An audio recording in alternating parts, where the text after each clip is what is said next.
住在100只母鸡的房间和住在10万只苍蝇的房间哪个让人更难受？他们要挑战在5种特殊的房子里生存24个小时，谁能坚持到最后就能赢得1万美金。第一个房间是100只母鸡的领地，难闻的气味加上鸡毛满天飞，他能坚持多久呢？乔治一脸轻松地躺在床上，这里有食物有水，他还担心什么呢？只是很快他就笑不出来了。节目组首先放进来5只母鸡，让他熟悉一下环境，它们看起来很温顺，应该不会叨人吧。乔治用面包屑把它们吸引到角落里，保持一段距离，心里会放松一些。但是你害怕鸡，鸡可不怕你，非要飞上桌子恶心它。这时主持人又放进来20只母鸡，狭小的空间突然变得拥挤了，地面也不再干净，但是床上是他重要的领地，一定要保护好。乔治把床单卷起来放好，很担心会被母鸡拉上痕迹。他喜欢在床上睡觉，母鸡好像也很喜欢。2个物种一直在争夺领地，节目组继续投放母鸡，这次投放了25只，这才1半的数量。那味道已经上头了，很难想象100只到齐会是什么场面。不管地面有多少粑粑，他只想床上能保持干净。但是执着的小鸡非要上来凑热闹，不管他怎么赶，总有小鸡跑上来。乔治变得很焦躁，刺鼻的味道加上小鸡的挑衅，这个挑战也太难了。他准备吃点东西压压惊。这时节目组再次投放母鸡，把剩下的50只全部扔进去，100只母鸡几乎占满了整个房间，而乔治只想保护好唯一的进度，再趁机吃点东西，才有力气坚持到最后。这时头顶出现2根管子，节目组让他接住掉下来的鸡蛋，只要接住5颗就能得到1部游戏机。这个挑战好像并不难，只要掌握好投放的规律，就能接住掉下来的鸡蛋。乔治很快就完成了任务，提供的游戏机却被锁在了笼子里，密码就藏在3只鸡的脚上，他只能一个一个的去翻鸡爪。还好母鸡们很配合，很快就找到了3个数字，打开了笼子，拿到了游戏机。我管你是鸡圈还是猪圈，有了游戏机，他就可以置身事外。很快过去了3个小时，节目组送来了肯德基，在鸡圈里吃烤鸡，总感觉怪怪的，只是这味道太香了。乔治吃得不亦乐乎，吃饱喝足以后，他学着鸡的样子鸣叫，完全不去理会满地的狗，仿佛这样可以麻痹自己，骗得了母鸡骗不了自己。100只鸡的温度充斥着整个房间，他呼吸越来越困难，很想离开这里。节目组提供了一瓶空气清新剂，有了些许的香气，他又恢复了信心。虽然不能掩盖浓烈的鸡粪味，但可以改变一下周围的空气。再玩一会游戏机，已经坚持了10个小时，乔治感觉味道越来越大，自己好像中毒了。就连节目组也没想到会有这么臭，于是他们把木门换成了铁丝门，希望可以进入一些新鲜空气。节目组告诉他，每只鸡的脚上都有名字，只要找到3只同名的母鸡，就会得到一个呼吸器。这样的环境真的难以下手。乔治屏住呼吸开始寻找，还好他运气不错，很快找到了3只同名的小鸡，带上呼吸器，他感觉好多了。剩下的时间他准备睡一觉，希望可以过得快一点。漆黑的夜晚，母鸡变得很胆小，听到一点声音就会到处扑腾，睡也睡不好，身上还臭烘烘的。节目组又放进来1只大公鸡，这让乔治更加难受，他很担心公鸡会攻击他，而节目组却让他变成另一只大公鸡，成为同类就不会咬你了。希望节目组不会骗人。只剩下最后1个小时了，乔治彻底摆烂了，既然躲不掉，那就面对疾风吧。他和母鸡和平共处，谁也不搭理谁。时间开始倒计时，这艰难的24小时终于结束了。乔治挑战成功了，这仿佛是一场噩梦，他希望赶紧忘掉这次挑战，但是节目组却做了一张照片让他永远记得。第2个房间里竟然养了10万只苍蝇，密密麻麻的飞虫嗡嗡作响，不但恶心还让人抓狂。他能坚持多久呢？阿伟看到房间里有电视、厨房，或许这个挑战不难，但是很快他就笑不出来了。节目组开始释放苍蝇，10万只苍蝇像无头苍蝇一起飞出，瞬间填满了整个房间。阿伟害怕的捂住嘴巴，万一有哪个不长眼的飞进嘴巴里，他可能会当场去世。而主持人告诉他必须脱掉外套。你是认真的吗？没有了外套，阿伟好像失去了防御。这种苍蝇个头很大，虽然不咬人，但是撞来撞去就像飞机划过一样，身上痒得难受。幸好他没有洁癖强迫症，不然1秒都待不下去。比赛才刚刚开始，他必须找到一种方式和苍蝇和平共处。阿伟发现容器里有1只青蛙，他恳求青蛙能吃掉这些苍蝇，但是青蛙也吓懵了。这种场面该如何开口？算了，撑死你也吃不完。阿伟试着麻痹自己，把苍蝇当空气，不去想它就没那么烦人了。他打开电视准备玩一会游戏，坐着一动不动，苍蝇很快就会把他包围，只有不停地移动，身上才会不被粘住。1个小时后，苍蝇可能飞累了，空气中少了很多，但是阿伟稍一移动，又开始了漫天的黑影。这时节目组放进来1只乌鸡，阿伟想到是铁锅炖还是让它消灭苍蝇，还是吃掉一些苍蝇比较实用。接着又放进来2只鸡，这么多的苍蝇，100只鸡也吃不完啊。3个小时后，阿伟突然肚子饿了，他打算做点饭吃。电锅很热，苍蝇不敢靠近。做饭的过程很顺利，只是做好之后，苍蝇忽然就有了兴趣。阿伟只能一边赶紧吃，一边驱赶它们。可能吃得慢一点就被苍蝇抢走了。他想坐下来看会书打发时间，但是持续不断的嗡嗡声让人头脑发胀。可恶的苍蝇随时落在身体上，根本看不下去。阿伟在房间里跑来跑去，睡也睡不着，坐也坐不住。这时节目组送来一些水果，吃点东西心情也会变好。正在享受美食时，却有人拿着鼓风机进来。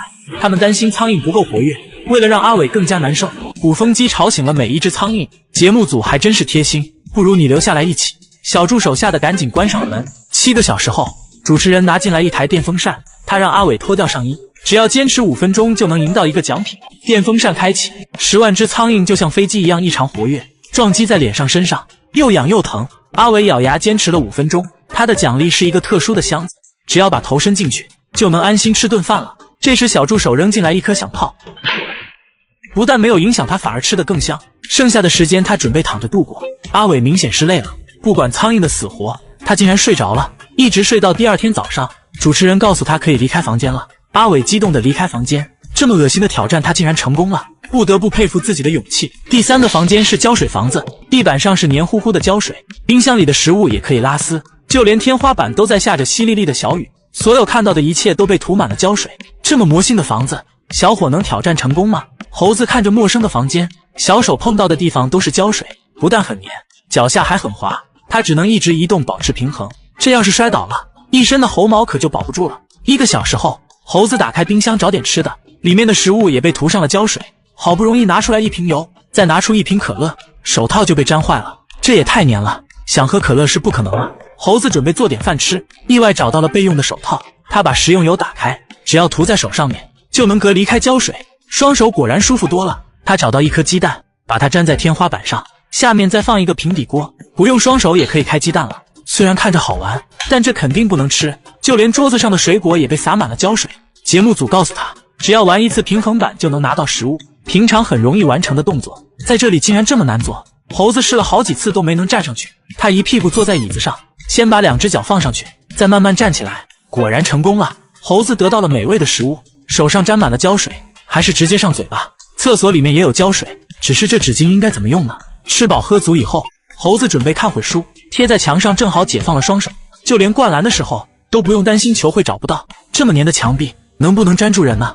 猴子自娱自乐玩得很开心，他把能扔的东西都粘在了墙上，竟然莫名的很解压。再来一个俯卧撑，把他累得不行，衣服差点没粘掉，实在太累了。剩下的时间他准备躺在沙发上，但是躺下容易起来难，算了，还是躺着吧。很快1天的时间结束了，这么难的挑战，猴子竟然成功了。封闭的大门打开，猴子激动地哭了，估计他再也不想看到胶水了。第4个房间是在废弃的地窖里，这次他要挑战在里面生存7天。在没有食物和水的情况下，他能挑战成功吗？周围的泥土很潮湿，里面不但有床、沙发，还有放东西的架子，就连厕所也挖好了2个洞。只要过完1天就划掉1个数字，请记住现在干净帅气的模样，等出去的时候或许连他亲妈都认不出来。小明找到一个好朋友，在孤独寂寞的夜晚可以相互作伴，再把房间稍微装饰一下，自己喜欢才会住得舒服。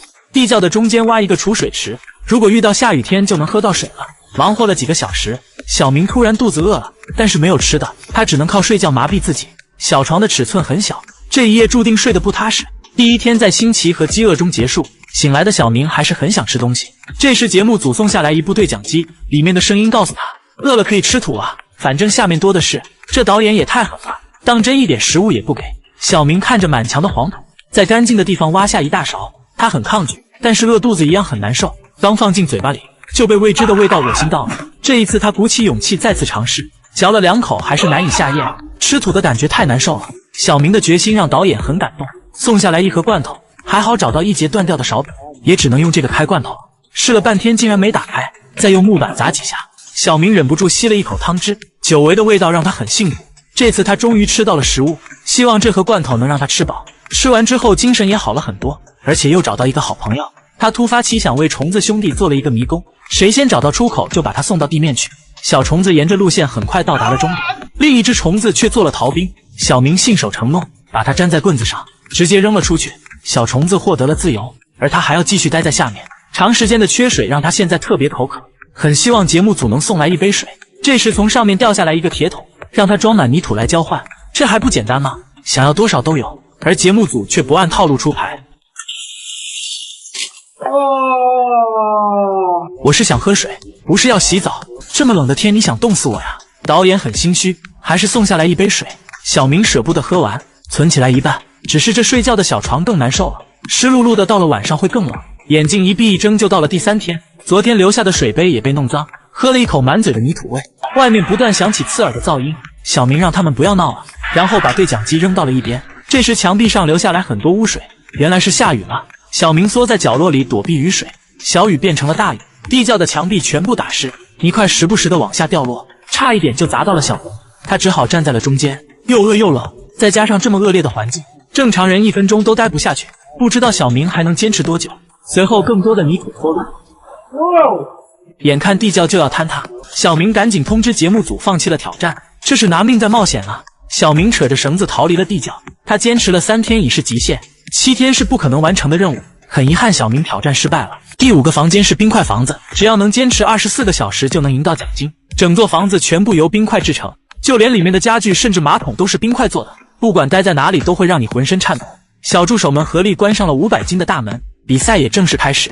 而乔治更狠，用圣诞树堵住了唯一的出口。老王彻底看不到外面了，只能独自承受这一份寒冷，身上的衣服很单薄，小手也被冻得通红。他忽然意识到这个挑战比想象中困难很多，但他不会轻言放弃，只想证明自己。3个小时后，乔治拿来了一件棉衣，竟然是小孩穿的。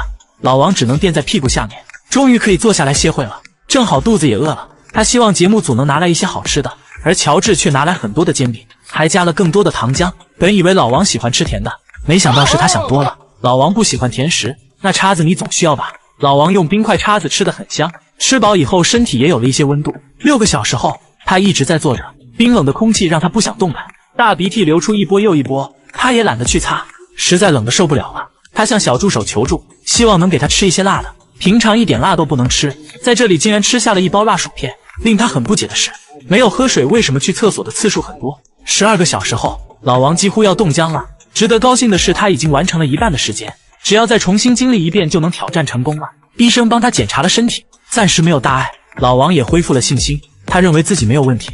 16个小时后，现在是凌晨2点左右，房子里的温度又下降了很多，老王感觉身上更冷了。他用摄像机记录下此刻的心情，希望可以缓解一下痛苦。而乔治睡不着，又来捣乱，砸开了被冰封的大门，房间里的家具也没能逃过一劫。老王只顾着身上很冷，一动不动，懒得搭理他。18个小时后，他依然还是坐着，但是嘴巴却一直喃喃自语。他身上很冷，还很累，但他不敢睡觉，这一闭眼可能就是一辈子。22个小时后，小助手给他拿来了毯子，裹上之后暖和多了，只剩下最后2个小时了。老王坚信一定会撑到最后，而小助手却在门口支起了大浴缸，里面是滚烫的热水。老王浑身发抖地看着热气腾腾的浴缸，眼里满是羡慕。很快只剩下半个小时了，不敢相信，在这样的环境下，他竟然能坚持24个小时，连他自己都佩服自己。小助手通知时间已到，老王不舍得踏出冰块房子，离开了这个糟糕的地方。他挑战成功了。那么问题来了，如果是你，会选择在哪个房间挑战呢？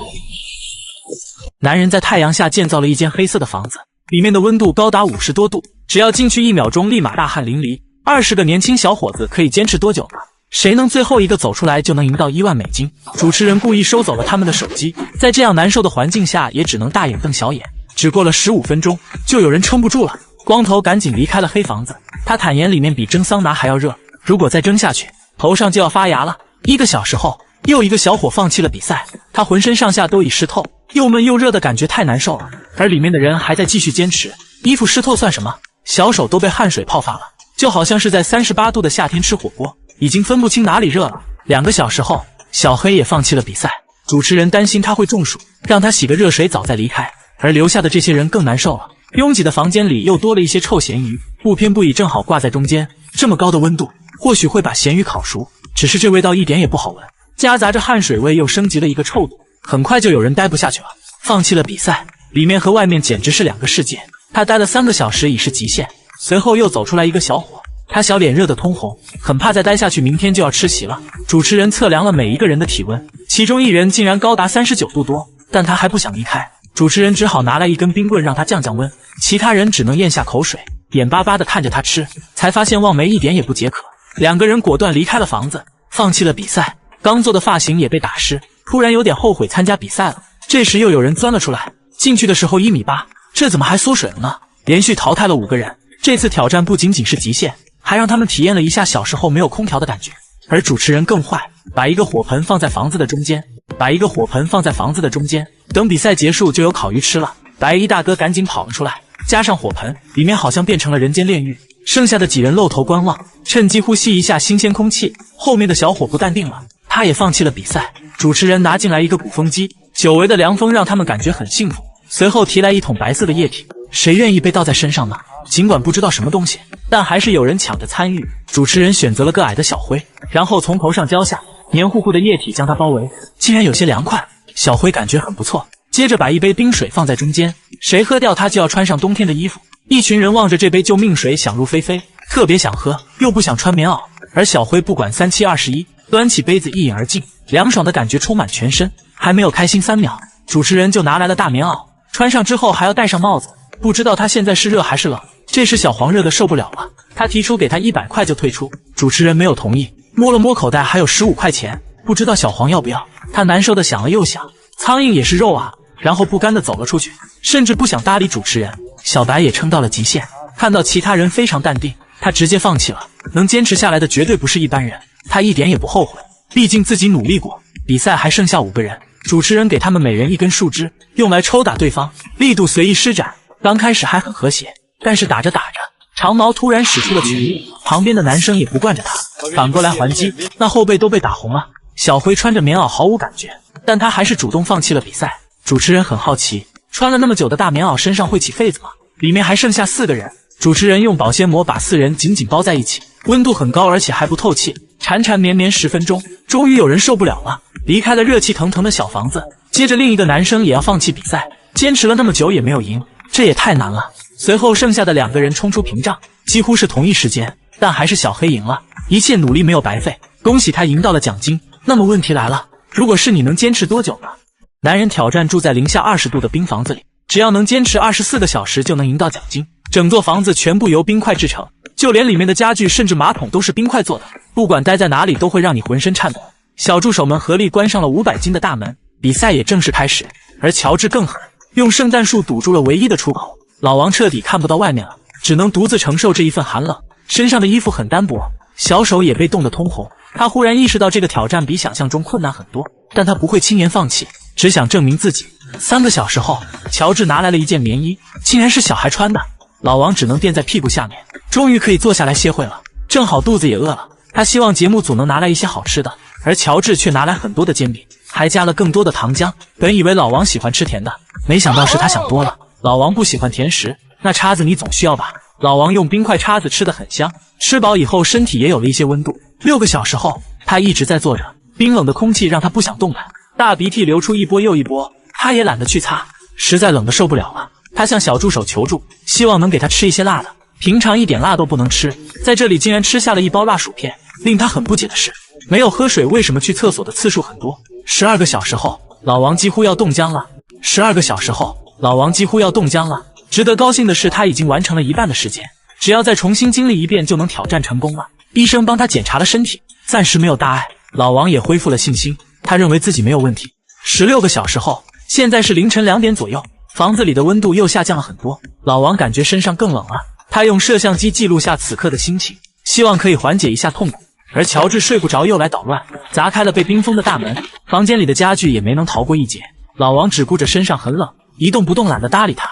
18个小时后，他依然还是坐着，但是嘴巴却一直喃喃自语。他身上很冷，还很累，但他不敢睡觉，这一闭眼可能就是一辈子。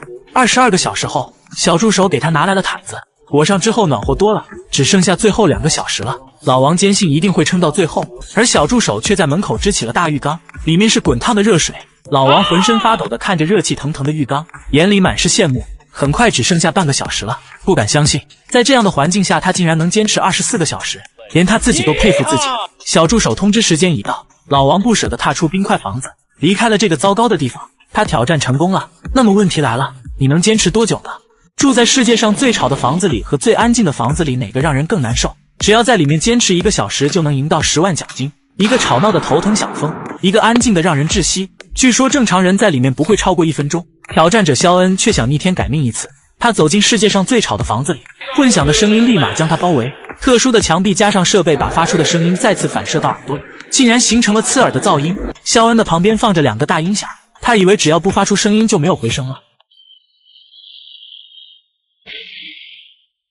没想到节目组温柔体贴，会在挑战过程中循环播放轻音乐，但是怎么会这么难听？声音在房间里来回反射，形成了回响乐，加以扭曲变形，音乐变成了噪音。肖恩听得脑瓜子嗡嗡的，就算捂住耳朵也能听见。他在房间里来回走动，试图寻找声音的薄弱点，没想到房子封闭的特别好，走到哪里音量都是一样大。肖恩强迫自己冷静下来。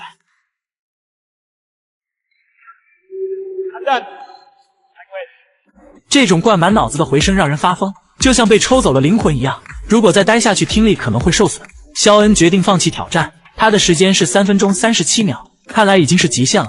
吵闹的房子待不住，那世界上最安静的房子呢？这次说什么也要拿到奖金，毕竟女朋友还在电视上看着呢，可不能丢了面子。说到女朋友，屏幕前有没有单身的兄弟？推荐你们一个脱单的好地方，就是左下角的星域，上面都是附近几百米的优质单身美女，长相身材要啥有啥，温柔体贴贤惠能干的多得很。资料照片随便看，还都是真人认证过的。喜欢哪个不用加好友就能聊天，还能语音视频，上线美女们都抢着和你打招呼，热情主动的很。关键都是奔着真心找对象来的，不图车不图房，就图聊得来。想脱单的兄弟赶紧去左下角试试吧。肖恩轻装上阵，继续挑战。这里面一点声音也没有，就算发出再大的声音也会被瞬间吸收。四周全是玻璃纤维海绵蝎子，与世隔绝，悬在半空，所以安静到负分贝，让人窒息。关上沉重的大门，挑战也正式开始。节目组特意关掉了灯光，在黑暗中听力也会更加灵敏。肖恩认为只是安静的坐着也不难吗？虽然周围黑漆漆的，他也没有感到害怕。明明没有发出任何声音，怎么会听见嗡嗡声和跳跃声呢？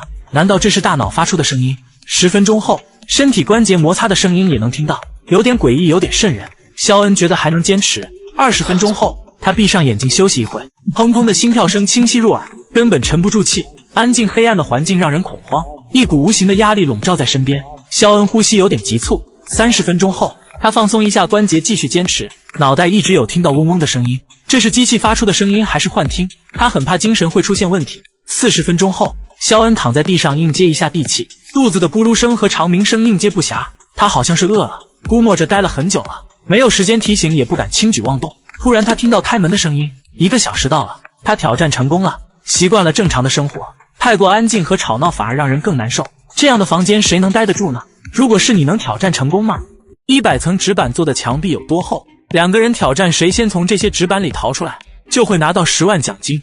黄毛选择了小的，大叔选择了大的。开局的工具就是他们的拳头。黄毛捶了几下，表示手很痛，而且这么小的空间根本施展不开。大叔也捶了几下，这么厚的纸板，想要捶开它根本不可能。于是大叔撕开了第1层，看来这个方法还不错。大叔决定撕开一个可以穿过的洞口，于是继续撕开第2层、第3层。再看黄毛那边，他也撕开了第1层。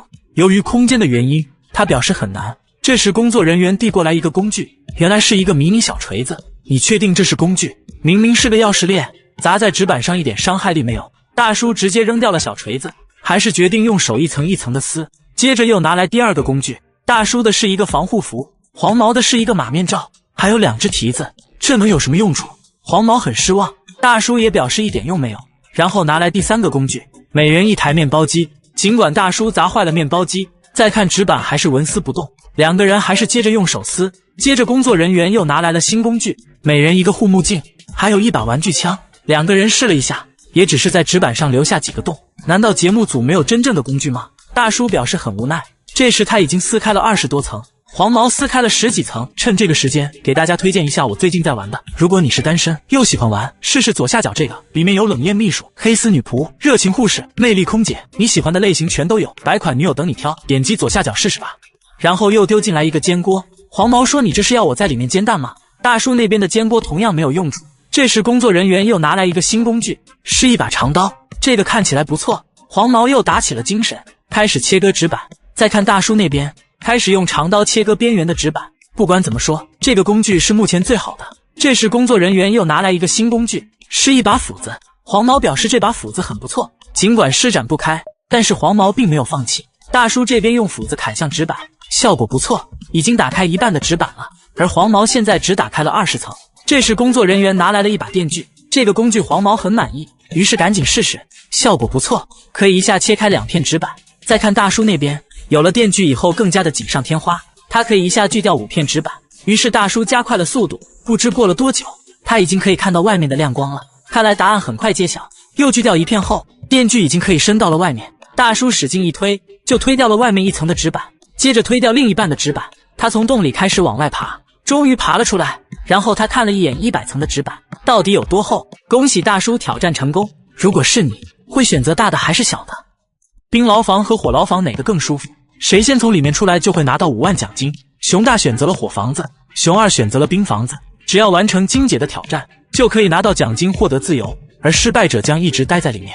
火热的房间里有5个取暖器，熊大表示很热，再加上房间的颜色，让他感觉好像有100度。熊二则感觉快要冻死了。后面不仅有4个电风扇，地板上还有很多雪，他被冻得瑟瑟发抖。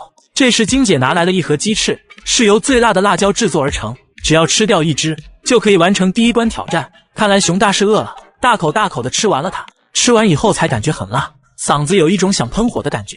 接着轮到熊二了，他的面前有3杯冰水，20秒喝完他就可以过关。熊二拿起一杯猛吸一口，冰凉的感觉一下窜到了脑门，瞬间脑瓜子嗡嗡的，可以看得出里面的碎冰很多都没有融化，所以很难吸出来。第2杯还没吃完，20秒就结束了，所以第1关熊大赢了。接着开始第2个挑战，金姐拿来一盒热辣，把它涂在胳膊上，另一个胳膊贴上强力胶带，在没有一点防备下撕掉了那片热辣，然后再撕掉胶带。虽然很疼，但是熊大也过关了。熊二的是一袋冰块，把它倒进裤子里就可以过关。虽然熊二很抗拒，但还是照做了。第2关2个人都通过了。趁这个时间给大家推荐一个交友软件，如果你是单身，不妨试试最近很火的星域，打开就能看到附近同城的单身异性，资料照片都是真人认证，自动匹配年龄性格条件都合适的，都是奔着结婚去的。关键是一上线就主动给你打招呼，不用加好友就能聊天，分分钟脱单。赶紧点击左下角链接下载。接着金姐拿出一盒薯片，这就是传说中的魔鬼辣椒制作而成。熊大放进嘴巴里一口吃掉，咽下去的那一刻，辣的手脚都不听使唤了。轮到熊二了，金姐让熊二戴上手铐出来，外面有一个浴缸，里面是零下30度的冰水。熊二摸了一下，手指冰的刺痛，然后他把脚放了进去。3, 2, 1 No！ 熊二表示这不是一般的冷，冰凉的刺痛感让他终身难忘。金姐又往他头上浇了2杯冰水，他一个机灵赶紧跑了出来。第3关他也通过了。接着开始第4关，熊大必须喝完这3杯辣椒酱才可以。他想了一下，拿起来一杯，虽然很辣，但是已经坚持到这一步了，他并不想放弃，咬着牙喝完了3杯辣椒酱。熊大表示他不但嗓子很难受，肚子也火辣火辣的。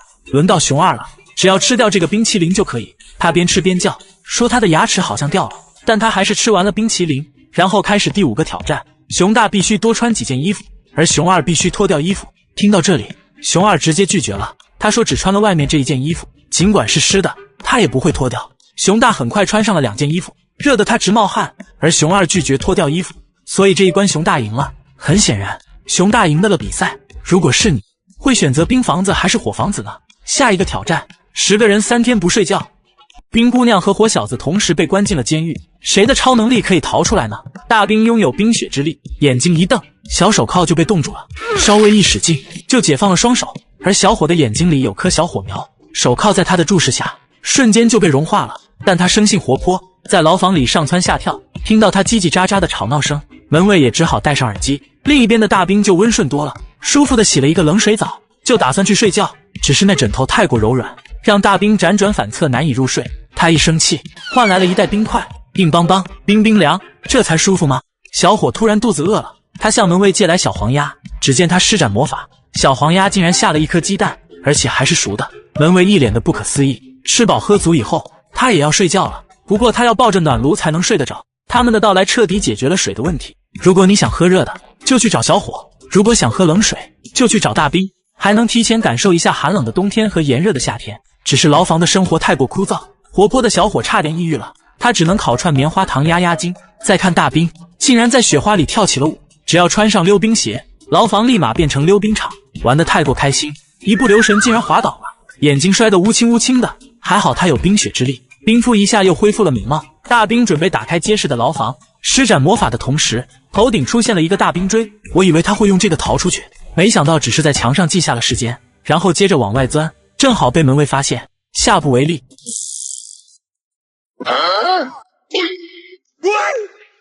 舌头差点没粘掉，而小伙竟然适应了监狱的生活，不知道他是不想出来还是逃不出去。你们觉得他们能逃出来吗？